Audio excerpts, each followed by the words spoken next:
Nós não temos nenhuma ferramenta concreta para enfrentamento dessa doença ainda.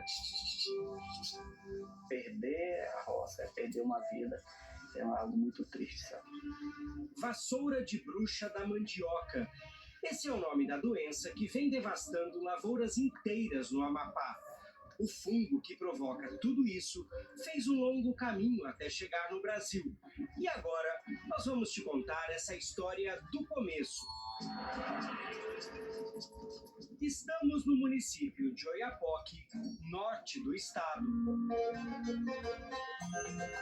pedaço do Brasil, ainda pouco conhecido de muitos brasileiros. Bonjour, bonjour monsieur, vous allez prendre un taxi? Bem-vindo, Oiapoque.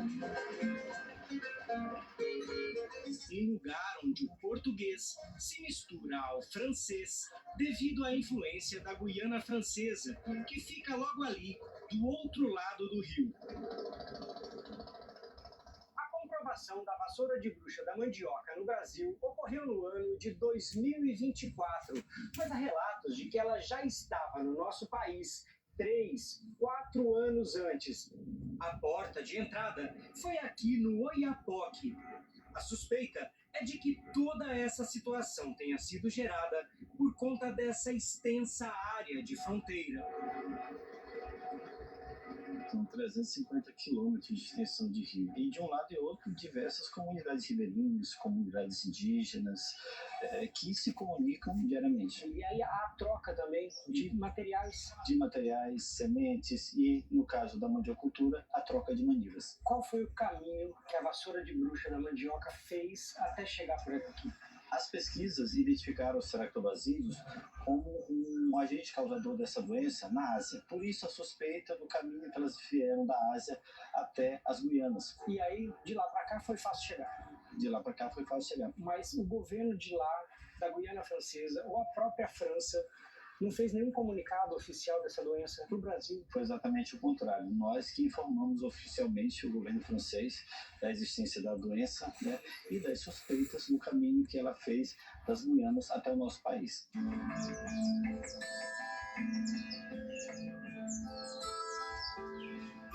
Os primeiros focos da doença apareceram nas aldeias indígenas, mas o tamanho do problema só foi percebido aos poucos, como relata o coordenador do Conselho de Caciques do Oiapoque, Edmilson Oliveira.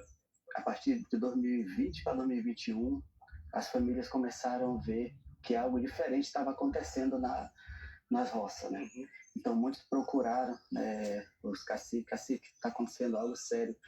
Nossa roça, minha roça está morrendo. Aí começou a surgir as notícias, de todos os lados. A gente começou a ver, realmente estava acontecendo algo que ninguém tinha visto antes, né? Foi aí que os caciques decidiram buscar apoio. Essas fotos são de maio de 2023, numa reunião em Brasília, onde as lideranças pediram socorro. Perder a roça é perder uma vida, é algo muito triste, sabe? E ali a gente levou, essa informação do que estava acontecendo com nossas roças aqui na região do Oiapoque.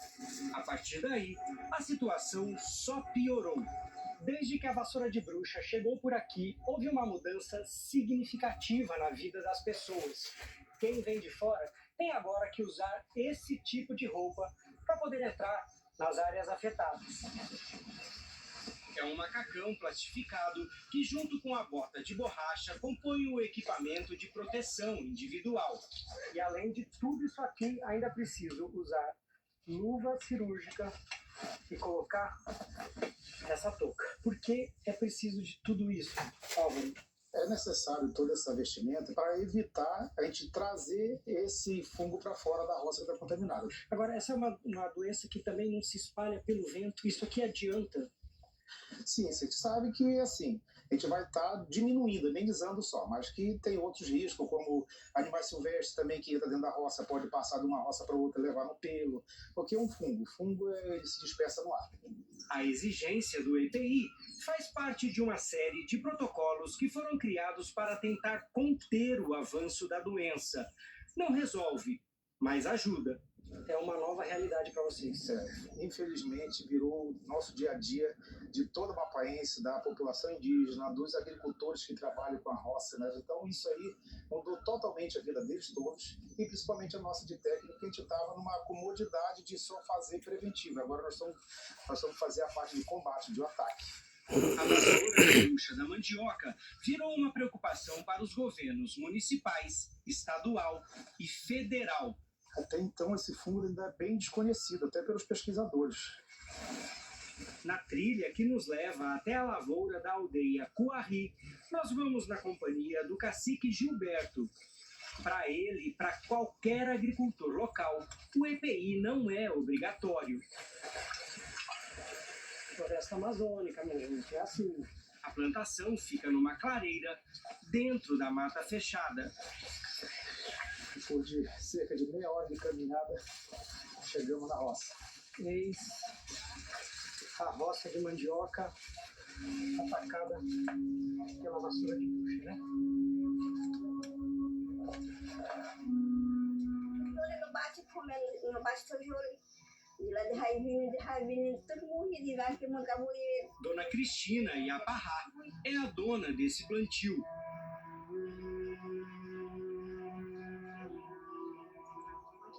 E nem é preciso entender a língua palicur para perceber o desespero de quem perdeu a roça inteira.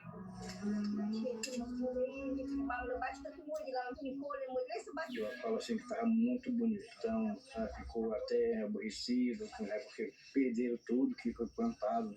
E aí está dizendo que ela está muito preocupada porque não tem sobreviver, né? Porque não tem onde tira sustento. É uma tristeza. A gente que está aí não dá nem vontade de viver na roça. A mandioca é a base da alimentação dos indígenas, além de ser fonte de renda e um produto intimamente ligado aos seus ritos e suas rezas. A vassoura de bruxa é tão agressiva que não dá chance para a planta reagir. Como que essa doença acontece na planta? A doença ela começa pela ápice da planta, né? Então, a primeira fase, ela começa a amarelar, né? Dá esse amarelamento das folhas, como está ficando aqui, ó. Depois ela vem, faz esse superbrotamento, você vê que tem vários brotos saindo na lateral. Isso não é comum. Não. Então a planta ela começa a buscar outros meios, só que você vê que a rama já sai fina. Então ela já chega nesse ponto justamente que chega aqui, que é esse envassouramento. Quando ela começa a formar esse cacho e cai, por isso que se chama vassoura de bruxa. E fica como se fosse pendoado, como se fosse uma vassoura. E após isso daqui, vem até chegar essa fase onde murcha totalmente E seca. e seca. E com isso aqui não tem irrigação, não tem nutriente para a raiz também, que é o principal da planta. E o que se aproveita mais aqui é a raiz. Eles usam também a folha para fazer a maniçoba, porém o que é mais utilizado é a raiz. Então não tem mais aquela raiz para eles poderem fazer o produto final, que é a farinha, o tucupi, a tapioca, que é a subsistência deles. Por dentro de uma pequena mancha, a doença interrompe a passagem da seiva e o ramo, que era verde, começa a ficar esbranquiçado até secar totalmente. E aí a última fase, ela já seca e não passa nada. Debaixo da terra, olha só o resultado. Ela não consegue desenvolver, porque ela não tem mais vitamina, não tem força. E aí fica assim. Mesmo com esse diagnóstico visual, só é possível ter certeza se é o fungo da vassoura de bruxa com teste de laboratório. É feito a coleta do material, encaminhado para um laboratório que é credenciado pelo Ministério da Agricultura, para que ele possa dar o diagnóstico oficial e a gente possa dizer que está contaminado como área de foco de vassoura de bruxa. Essa área aqui Já foi feito. Ela já é decretada como uma área já endêmica da doença de vassoura de bruxa. A doença chegou na roça dos Palicur depois de uma troca de maniva, como é chamada a parte do ramo da mandioca que serve de muda para novos plantios. A prática comum entre os povos indígenas se tornou a grande ameaça da lavoura. Parece que jogar uma água quente nas manivas. cacique, nem a floresta amazônica conseguiu afastar essa doença. Nem a floresta amazônica hoje a gente fica assim, tipo, mal atada, não consegue fazer nada. Como é que vocês estão fazendo agora? Já algumas pessoas que estão recebendo a Bolsa Família, no valor de R$600. Vocês tinham Bolsa Família antes? Não. Não, começaram a receber? Começaram agora, depois quando tudo aconteceu.